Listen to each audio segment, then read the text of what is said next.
നമ്മൾ തിരിച്ച് ഇന്ത്യയിലേക്ക് ബാക്ക് ഹോം നമ്മൾ ഇൻഫ്ലേഷൻ നമ്മൾ ഫിഗേഴ്സ് ആണ്, ഇന്ത്യൻ ഇൻഫ്ലേഷൻ ആണ് നമുക്ക് ഇമ്പോർട്ടൻ്റ് ആയിട്ടുള്ള ടോപ്പിക്. ശരിക്കും പറഞ്ഞാൽ 1.55% അല്ലേ, ജൂണിൽ 2.1 ആയിരുന്നത് 1.55 ആയിട്ട് കുറഞ്ഞിരിക്കുന്നു.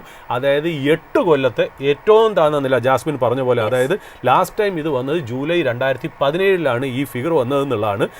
ആലോചിക്കണം, ഇന്ത്യയിൽ ഇൻഫ്ലേഷൻ 1.55, US 2.7 to 2.8. എന്നിട്ട് US മാർക്കറ്റ് എവിടെ നിൽക്കുന്നു, ഇന്ത്യൻ മാർക്കറ്റ് എവിടെ നിൽക്കുന്നു എന്നുള്ള. അപ്പോൾ ഇതിൽ നിന്നാണ് മനസ്സിലാക്കുന്നത് ടാരിഫ് അല്ല. ഇപ്പോൾ ടാരിഫിൻ്റെ ഏറ്റവും വലിയ പ്രശ്നവും ഇൻട്രസ്റ്റ് റേറ്റും ഈ പറഞ്ഞ പോലെ ഇൻഫ്ലേഷനും ഒക്കെ ഏറ്റവും കൂടുതൽ എഫക്റ്റ് ചെയ്യുന്ന രാജ്യമാണല്ലോ US അല്ലെങ്കിൽ US മാർക്കറ്റ്സ്. അപ്പോൾ എന്നിട്ടും ഈ പറയുന്ന US മാർക്കറ്റ് അങ്ങോട്ട് മുന്നോട്ട് പോകണു എന്നുണ്ടെങ്കിലും ഇന്ത്യൻ മാർക്കറ്റ് താഴേക്ക് വരുന്നു എന്നുണ്ടെങ്കിൽ അതിനൊരു പ്രത്യേക റീസൺ ഉണ്ടാവും. ഒന്ന്, ഇന്ത്യൻ മാർക്കറ്റിന് ഈ പറയുന്ന പോലെ ശരിക്കും പറഞ്ഞാൽ അതിൻ്റേതായ ഡൊമസ്റ്റിക് ആയിട്ടുള്ള വാല്യുവേഷൻ ആയിരിക്കും അതിൻ്റെ പ്രശ്നം. US മാർക്കറ്റ് കയറാൻ കാര്യം അവിടുത്തെ മാർക്കറ്റ് ഡിസ്കൗണ്ട് ചെയ്യണത് ഈ ടാരിഫും ഇൻട്രസ്റ്റ് റേറ്റും മാത്രമല്ല, ഈ പറയുന്ന പോലെ ആർട്ടിഫിഷ്യൽ ഇൻ്റലിജൻസിൻ്റെ കേപ്പബിലിറ്റി. ഇപ്പോൾ ഇന്നലെ ആണല്ലോ ഈ പറഞ്ഞ പോലെ അവിടെ ഇൻട്രസ്റ്റ് റേറ്റ് കട്ട് ചെയ്യും എന്നുള്ളൊരു ചാൻസ് വന്നത്. കഴിഞ്ഞ ആഴ്ചയൊക്കെ ഇൻട്രസ്റ്റ് റേറ്റ് കട്ട് ചെയ്യില്ല എന്നാണ് പറയുന്നത്. എന്നിട്ടും നാസ്ഡാക്കും S&P ഒക്കെ ഓൾ ടൈം ഹൈ അടിച്ചിരുന്നു എന്നുള്ള. അപ്പോൾ ഇൻഫ്ലേഷനും ഇൻട്രസ്റ്റ് റേറ്റും വന്നതല്ല, അവിടെ നോക്കുന്നതെന്നുള്ള. പിന്നെ HSBCയുടെ ഒരു നോട്ട് ഉണ്ടായിരുന്നു. HSBC ഞാൻ ഫോളോ ചെയ്യുന്ന ഒരു അനലിസ്റ്റാണ് Prajul Bhandari, and she is a very brilliant female. HSBC ആണ് അവർ പറയുന്ന ഒരു കാര്യം വെച്ചാൽ ഈ CPI ശരിക്കും പറഞ്ഞാൽ, അതായത് കൺസ്യൂമർ പ്രൈസ് ഇൻഫ്ലേഷൻ ഓഗസ്റ്റിൽ ശരിക്കും പറഞ്ഞാൽ ശരിക്കും പറഞ്ഞാൽ ഈ FY 26 ഏതാണ്ട് 3.2% ആവാൻ ചാൻസ് ഉണ്ട് എന്നുള്ളതാണ് അവർ പറയുന്നത്. ആവറേജ് ടു 3.2% FY 26 CPI ആവാനുള്ള ചാൻസ് ഉണ്ട്. ശരിക്കും പറഞ്ഞാൽ due to favourable base effect, അതായത് ബേസ് എഫക്റ്റ് ഫേവറബിൾ ആയതുകൊണ്ട് ഏതാണ്ട് 3.2, അതായത് പറഞ്ഞു വെക്കുന്നത് വേറൊന്നുമല്ല, ഇൻഫ്ലേഷൻ്റെ കംഫർട്ടബിൾ ആയിട്ടുള്ള ലെവൽ RBIക്ക് 4 ആണ്. അതിന് താഴെ ആയിരിക്കും എന്നുള്ള രീതിയിലാണ് പറഞ്ഞത്. അത് മാത്രമല്ല ഖാരിഫ് ക്രോപ്സ് വളരെ ഹെൽത്തിയാണ് സോയിങ് നടന്നിരിക്കുന്നത്.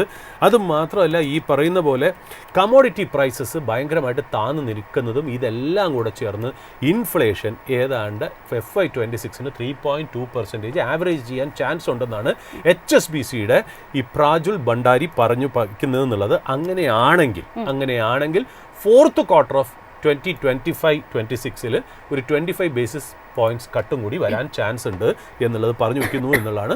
ഇപ്പോൾ നിഫ്റ്റി ലെവൽ നമ്മൾ നോക്കുകയാണെന്നുണ്ടെങ്കിൽ മൺഡേ ശരിക്കും പറഞ്ഞാൽ നമ്മൾ പറയുന്ന ഈ ആഴ്ച തുടക്കത്തിൽ നല്ലൊരു ഷോർട്ട് കവറിങ് റാലി നടന്നിരുന്നു. മൺഡേ ട്യൂസ്ഡേ അത് ടേപ്പർ ചെയ്ത് താഴേക്ക് പോയി എന്നുള്ളതാണ്. ഇപ്പം നമ്മൾ മാർക്കറ്റിൻ്റെ ഒരു സെറ്റപ്പ് നോക്കുകയാണെങ്കിൽ അപ്വേർഡ് റെസിസ്റ്റൻസ് ഏതാണ്ട് 24,700 അല്ലെങ്കിൽ 24,750. ഡൗൺവേർഡ് ആയിട്ടുള്ള അപ്വേർഡ് റെസിസ്റ്റൻസ് ആണ്. ഒരു ഡൗൺവേർഡ് ശരിക്കും പറഞ്ഞാൽ നമുക്കൊരു സപ്പോർട്ട് വരുന്നത് 24,350 എന്നുള്ളതാണ്. നമ്മളിപ്പോൾ നോക്കുകയാണെങ്കിൽ ഇന്നലെ മാർക്കറ്റ് ഹൈയിൽ ക്ലോസ് ചെയ്തു എന്നുള്ളത് വളരെ പോസിറ്റീവായിട്ടുള്ള കാര്യം.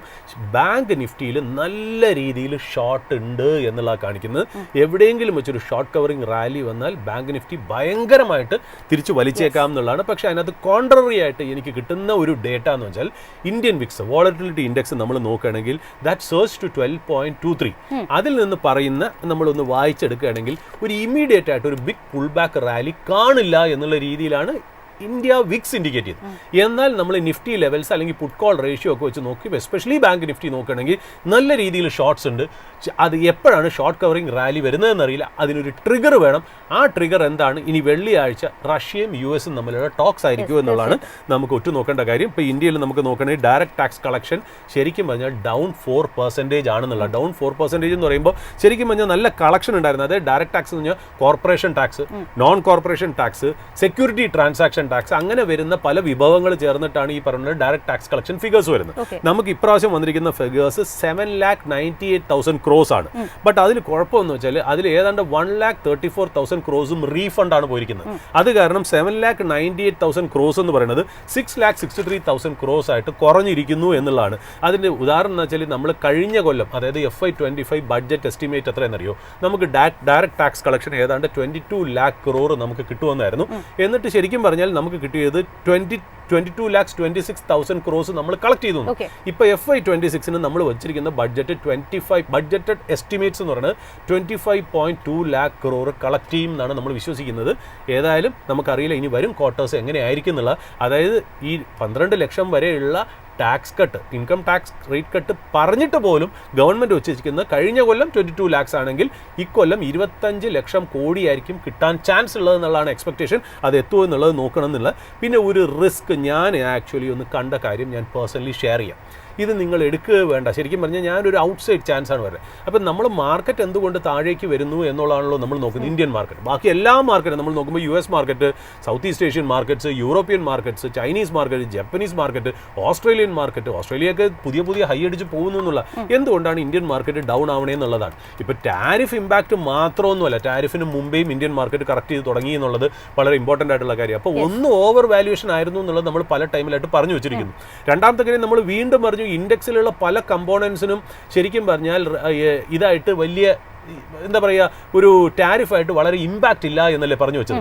പക്ഷെ ഒരു കാര്യം അവിടെ ഉണ്ട് എന്നുള്ളത് ഞാൻ കൂടുതൽ നോക്കാൻ നേരത്തെ, അതായത് ഇപ്രാവശ്യത്തെ നമ്മുടെ ബാങ്കിങ് സ്റ്റോക്സിന്റെ റിസൾട്ട് വന്നല്ലോ, അത് നോക്കാൻ നേരത്തെ ഇൻട്രസ്റ്റിംഗ് ആയിട്ടുള്ള ഒരു കാര്യം അതിനകത്ത് വന്നേക്കുന്നത് വെച്ചാൽ എനിക്ക് തോന്നുന്നതെന്ന് വെച്ചാൽ ശരിക്കും പറഞ്ഞാൽ നമ്മുടെ US-ലേക്ക് ലിസ്റ്റഡ് കമ്പനീസ് മാത്രമല്ല അൺലിസ്റ്റഡ് കമ്പനീസും എക്സ്പോർട്ട് ചെയ്യുന്നു.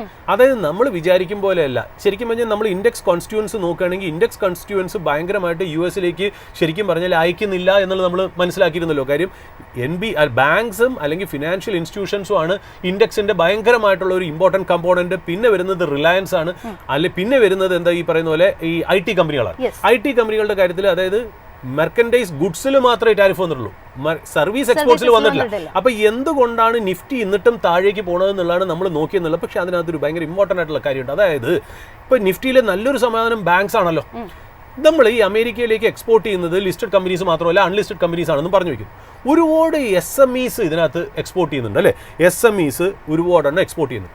ഈ ബാങ്കും ഫിനാൻഷ്യൽ ഇൻസ്റ്റിറ്റ്യൂഷൻസും ഈ SMEസിന് ലോൺ കൊടുത്തിട്ടുണ്ട്. NBFCയും ബാങ്കുകളും ഈ ലോൺ കൊടുത്തിട്ടുണ്ട്. ഇനി അവരുടെയൊക്കെ ട്രേഡ് നിന്നു പോവുകയാണെങ്കിൽ അത്രയും NPS സിസ്റ്റത്തിലേക്ക് വരുമോ എന്നുള്ളൊരു പേടി ചിലപ്പോൾ ഉണ്ട് മാർക്കറ്റിന്, എനിക്ക് തോന്നുന്നു. അതുകൊണ്ടായിരിക്കാം ഈ ബാങ്ക് നിഫ്റ്റി നമ്മൾ കഴിഞ്ഞ ആഴ്ചയും പറഞ്ഞല്ലോ, ഇന്ത്യൻ മാർക്കറ്റിൽ നിഫ്റ്റിയെ പവർ ചെയ്ത് നിർത്തി ഒരു പക്ഷേ നമ്മൾ പുതിയ ഹൈ കട്ട് ചെയ്യുമെന്ന് നമുക്ക് തോന്നൽ വരുത്തിയത് തന്നെ ബാങ്ക് നിഫ്റ്റിയായിരുന്നു. ഈ ബാങ്ക് നിഫ്റ്റി പെട്ടെന്ന് താഴേക്ക് നമ്മൾ പറയും ചെയ്തത് നമ്മൾ വാക്ക് ഉപയോഗിച്ച് ഒരു എഞ്ചിനിലാണ് വർക്ക് ചെയ്തുകൊണ്ടിരുന്നത്, ആ എഞ്ചിനും അടിച്ചു പോയി എന്നാണ് നമ്മൾ പറഞ്ഞത്. അപ്പോൾ എന്തുകൊണ്ടാണെന്ന് ഞാൻ ആലോചിച്ചുകൊണ്ടിരിക്കുമ്പോൾ റിസൾട്ടിൽ ഒരു NPA കയറി വരുന്ന കാര്യവും നമ്മളൊന്ന് സൂചിപ്പിച്ചിരുന്നു. ഇപ്പം എനിക്ക് തോന്നുന്നു ഈ SMEs ഒരുപാടെണ്ണം ലോൺ എടുത്തിട്ട് അമേരിക്കയിൽ എക്സ്പോർട്ട് ചെയ്യണം.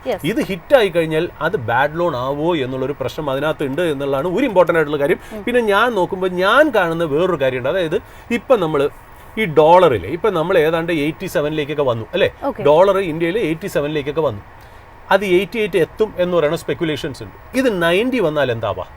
അതാണ് അതിനകത്ത് രസകരമായിട്ടുള്ള. ഇപ്പം നമുക്ക് US-ലേക്ക് നമ്മൾ എക്സ്പോർട്ട് ചെയ്യുന്നുണ്ട് അല്ലേ. എക്സ്പോർട്ട് ചെയ്യുമ്പോൾ നമുക്ക് എന്താണ് കിട്ടുന്നത്? രാജ്യം എന്നുള്ള രീതിയിൽ നമുക്ക് കിട്ടുന്നത് എന്താ? ഡോളറാണ് നമുക്ക് കിട്ടുന്നത്. ഇപ്പം US-ലേക്ക് നമ്മൾ എക്സ്പോർട്ട് ചെയ്യണത് $85 ബില്യൺ അല്ലെങ്കിൽ $90 ബില്യൺ എക്സ്പോർട്ട് ചെയ്യണമെന്ന് വയ്ക്കുക. അത് ഭേദപ്പെട്ട രീതിയിൽ ഹിറ്റാവുകയാണ്. ഇപ്പം നമ്മൾ മനസ്സിലാക്കേണ്ടതെന്ന് വെച്ചാൽ പലതും ഇപ്പോൾ ട്രേഡ് ടാരിഫിൻ്റെ അൺസർട്ടനിറ്റി കാരണം ട്രേഡ് ഏതാണ്ട് ഹോൾട്ട് ചെയ്തിരിക്കുകയാണ് എന്നുള്ള രീതിയിലാണ്. അതായത് ഒരു ക്ലാരിറ്റി കിട്ടാതെ അത് മുന്നോട്ട് പോകില്ല. ഈ $85 ബില്യൺ അല്ലെങ്കിൽ $90 ബില്യൺ ട്രേഡ് ഹിറ്റ് ആവണമെന്ന് വിചാരിക്കാം. അങ്ങനെയാണെങ്കിൽ ഇവിടെ RBIക്ക് എവിടെ നിന്നായിരിക്കും ഡോളർ കിട്ടുന്നത്? കാര്യം പുറത്തോട്ട് എക്സ്പോർട്ട് ചെയ്ത് കിട്ടുന്ന റവന്യൂ ആണല്ലോ നമുക്ക് ഡോളർ കിട്ടുന്നത്. അത് കൂടുതലും IT എക്സ്പോർട്ട്സ് കിട്ടും, അല്ലാണ്ട് ഗുഡ്സിൽ നിന്ന് കിട്ടുന്ന സാധനം നന്നായിട്ട് കുറയും. അപ്പം നമ്മുടെ ഇവിടെ എന്ത് പറ്റും? ഡോളർ അപ്രിഷിയേറ്റ് ചെയ്യും, റുപ്പി ഡിപ്രിഷിയേറ്റ് ചെയ്യും. ഇങ്ങനെയാണെങ്കിൽ ഡോളർ 90ലേക്ക് പോവുമോ? 90ലേക്ക് പോയാൽ എന്ത് സംഭവിക്കും? എന്തെങ്കിലും രീതിയിൽ RBIക്ക് ഒരു ഹെഡ്ജിങ് പൊസിഷൻ ഉണ്ടെന്ന് വിചാരിക്കാം. 90ലേക്ക് പോകുമെന്നറിയുമ്പോൾ RBI ഇത് കട്ട് ചെയ്യണമെന്നുണ്ടെങ്കിൽ RBIക്ക് ലോസ് വരുമോ? ഈ ലോസ് വരികയാണെങ്കിൽ ഈ കൊല്ലം അത് എത്ര നാൾ ഈ ട്രേഡ് അൺസർട്ടനിറ്റി ഉണ്ടാവും? അങ്ങനെയാണെങ്കിൽ RBI കഴിഞ്ഞ കൊല്ലം ഗവൺമെന്റിന് കൊടുത്ത ഡിവിഡൻഡ് 2.68 lakh crore ആണ്. ഈ ലോസ് വന്നു കഴിഞ്ഞാൽ ഇത്രയും ഡിവിഡൻഡ് ഗവൺമെന്റിന് കൊടുക്കാൻ പറ്റുമോ എന്നുള്ളതാണ് അതിനകത്ത് ചോദ്യമായിട്ട് വന്നേക്കുന്നത്. ഇതൊരു ഔട്ട്സൈഡ് ചാൻസ് മാത്രമാണ്, നടക്കണമെന്നില്ല. 90 എത്തുന്ന യാതൊരു രീതിയിലുമില്ല. ഞാൻ പറയുന്നത് വെച്ചാൽ കാര്യം ഈ നോൺ ഡെലിവറബിൾ ഫോർവേഡ് മാർക്കറ്റിലൊക്കെ സാധാരണ ഈ RBI ഹെഡ്ജ് ചെയ്യാറുണ്ട് എന്നാണ് ഞാൻ മനസ്സിലാക്കിയിരിക്കുന്നത്. അപ്പോൾ അത് കവർ ചെയ്ത് കഴിഞ്ഞാൽ അതൊരു വലിയ ലോസ് ആവാനുള്ള ചാൻസ് ഉണ്ട് എന്നുള്ളതാണ് ഒരു കാര്യം. പിന്നെ അതുമാത്രമല്ല നമ്മൾ ഇനിയിപ്പോൾ ക്രൂഡ് അമേരിക്കയുടെ ആ ഒരു പ്രഷർ കാരണം നമ്മൾ ഈ പറയുന്ന പോലെ റഷ്യയിൽ നിന്ന് മാറ്റി അമേരിക്കയിലേക്ക് കൂടുതൽ ബൈ ചെയ്യണമെങ്കിൽ നമ്മൾ വീണ്ടും ഡോളറിൽ പേയ്മെൻറ്റ് കൊടുക്കണം എന്നുള്ളതാണ്. അപ്പോൾ ഡോളർ വരുന്നതും കുറഞ്ഞു, നമ്മൾ പേ ചെയ്യുന്നതും കൂടുകയാണെങ്കിൽ ഡോളറിൽ ഒരു പ്രഷർ വരുമോ എന്നുള്ളതാണ്. അങ്ങനെയാണെങ്കിൽ GDPയുടെ എസ്റ്റിമേറ്റ്സ് ഫോറിൻ ബ്രോക്കറേജസ് ഡൗൺഗ്രേഡ് ചെയ്യുമെങ്കിൽ ഇപ്പോൾ ഓൾറെഡി തന്നെ ഞാൻ മനസ്സിലാക്കിയിരിക്കുന്നത് ഏതാണ്ട് എന്താ പറയുക 1% ടാരിഫ് വരണം, അതായത് 50% എക്സ്പോർട്ട്സ് എഫക്റ്റ് ചെയ്യുമെന്ന് വിചാരിച്ച് ഏതാണ്ട് പല ബ്രോക്കറേജും ഏതാണ്ട് എന്താ 60 ഒരു 1% GDPക്ക് ഹിറ്റാവും, 0.6 to 1% വരെ GDPക്ക് ഹിറ്റാവുന്ന ഒരു റിവൈസ് ഡൗണിങ് ശരിക്കും പറഞ്ഞാൽ GDPയിൽ നടത്തി. ഇനി ഈ ഒരു ഔട്ട്സൈഡ് ഈവൻറ്റും കൂടെ ബിൽറ്റ് ഇൻ ചെയ്യുകയാണെങ്കിൽ ഇത് ശരിക്കും പറഞ്ഞാൽ 5% GDP ആയിട്ട് കുറയുമോ? അങ്ങനെയാണെങ്കിൽ GDP റിവൈസ് ചെയ്ത് കഴിഞ്ഞാൽ മാർക്കറ്റ് അതിനനുസരിച്ച് ഡീറേറ്റ് ചെയ്യുമോ എന്നുള്ള റിസ്ക് മാർക്കറ്റ് ഇപ്പോൾ കാണുന്നുണ്ടോ എന്ന് എനിക്കറിയില്ല. ഞാൻ ജസ്റ്റ് പറഞ്ഞു എന്നേ ഉള്ളൂ. ജസ്റ്റ് ഒരു പോയിന്റും കൂടെ പറഞ്ഞു മാത്രം ഞാൻ വയ്ക്കാം. അതായത് ഇതൊരു ബ്ലൂംബർഗ് റിപ്പോർട്ടാണ്. ഈ റിപ്പോർട്ടിനെ സാധൂകരിക്കുന്ന രീതിയിൽ ഇന്ത്യ ടുഡേയും അതിനെ റിപ്പോർട്ട് ചെയ്തിട്ടുണ്ടെന്നുള്ളതാണ്. അതായത് പറഞ്ഞത് ശരിക്കും പറഞ്ഞാൽ നമ്മൾ ഈ ടാരിഫ് വയ്ക്കുമ്പോൾ പോലും ഫസ്റ്റ് ലെവൽ ഓഫ് ടാരിഫ് മാത്രമല്ല ഈ പറയുന്ന പോലെ നമ്മുടെ പ്രൈം മിനിസ്റ്റർ അവിടെ പോയതൊക്കെ ആ സമയത്ത് ഇന്ത്യയും US തമ്മിലുള്ള റിലേഷൻഷിപ്പ് ടോപ്പ് നോച്ച് റിലേഷൻഷിപ്പായിരുന്നു. അതായത് ഈസ് എ ഗുഡ് ഫ്രണ്ട് എന്നുള്ള രീതിയിലാണ് your prime minister is A good friend of mine എന്നാണ് പറയുന്നത്. എവിടെ വെച്ചാണ് ഇത് സോറായത് എന്നുള്ളതിനെക്കുറിച്ച് ബ്ലൂംബർഗ് ഒരു ആർട്ടിക്കിൾ കൊണ്ടുവന്നിട്ടുണ്ട്. ഇന്ത്യ ടുഡേ അത് ആയിട്ട് ഷെഡ്യൂൾ ചെയ്തിട്ട് അല്ല നമ്മളെ കാണിച്ചിട്ടുണ്ടെന്നുള്ളതാണ്. അതിനകത്ത് പറയണത് വെച്ചാൽ പാകിസ്ഥാനും ഇന്ത്യയും തമ്മിലുള്ള കോൺഫ്ലിക്റ്റ്, ആ കോൺഫ്ലിക്റ്റ് നടക്കുന്ന സമയത്ത് കോൺഫ്ലിക്റ്റ് നിന്നതിന് ശേഷം ട്രംപ് ക്ലെയിം ചെയ്തല്ലോ, അതായത് ഞാൻ പറഞ്ഞല്ലോ we will do more trade with these 2 countries എന്ന് പറഞ്ഞ് ഞാൻ ഇടപെട്ടിട്ടാണ് ഈ വാർ സ്റ്റോപ്പ് ചെയ്തതെന്നുള്ളതാണ് അദ്ദേഹം അവകാശപ്പെട്ടത്. ഇതിനകത്ത് ഇത് കൺഫേംഡ് സോഴ്സസിൽ നിന്നൊന്നുമല്ല, ഇത് ജസ്റ്റ് ഒരു റൂമർ മാത്രമായിട്ട് കണക്കാക്കിയാൽ മതി. അതായത് അതിനുശേഷം ട്രംപ് ഇങ്ങനെ പറഞ്ഞതിന് ശേഷം നമ്മുടെ പ്രൈം മിനിസ്റ്ററും US പ്രസിഡന്റ് ഡൊണാൾഡ് ട്രംപും തമ്മിൽ ഒരു 35 minutes ഫോൺ കോൾ നടന്നു എന്നാണ് പറയുന്നത്. അതിൽ നമ്മുടെ പ്രൈം മിനിസ്റ്റർ സ്റ്റേൺ ആയിട്ടുള്ളൊരു മെസ്സേജ് കൊടുത്തു, ഇങ്ങനെ പറയരുത് എന്നുള്ള രീതിയിൽ. അത് മാത്രമല്ല ഞങ്ങൾ പാർലമെൻറ്റിൽ ഇതിന് എഗെയിൻസ്റ്റ് ആയിട്ട് ഞങ്ങൾ സംസാരിക്കും, ഞങ്ങൾ എന്തായാലും ഒപ്പോസിഷൻ ക്വസ്റ്റ്യൻ ചെയ്യുമ്പോൾ ഞങ്ങളിത് ക്ലാരിറ്റി കൊണ്ടുവരും എന്നുള്ള ഒരു ഇത് കൊടുത്തു എന്നാണ് പറയുന്നത്.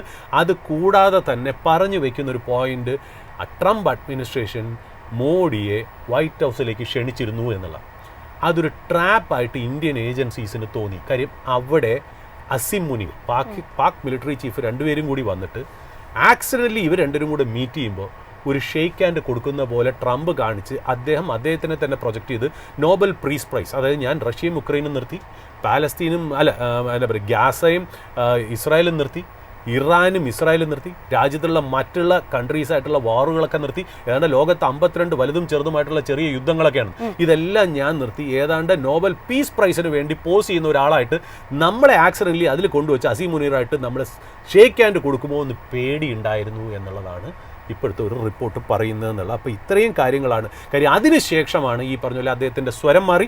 അദ്ദേഹം പറഞ്ഞു വെച്ചാൽ obnoxious trade barriers India keep ചെയ്യുന്നു, ഡെഡ് എക്കണോമിയാണ് എന്നൊക്കെ പറഞ്ഞിട്ട് ഈ പറയുന്ന പോലെ അഡീഷണൽ ഒരു 25% ടാരിഫ് റഷ്യൻ ഓയിൽ മേടിക്കുന്നതിൻ്റെ പേരിൽ നമുക്ക് ലിവൈ ചെയ്തു എന്നുള്ളതാണ്.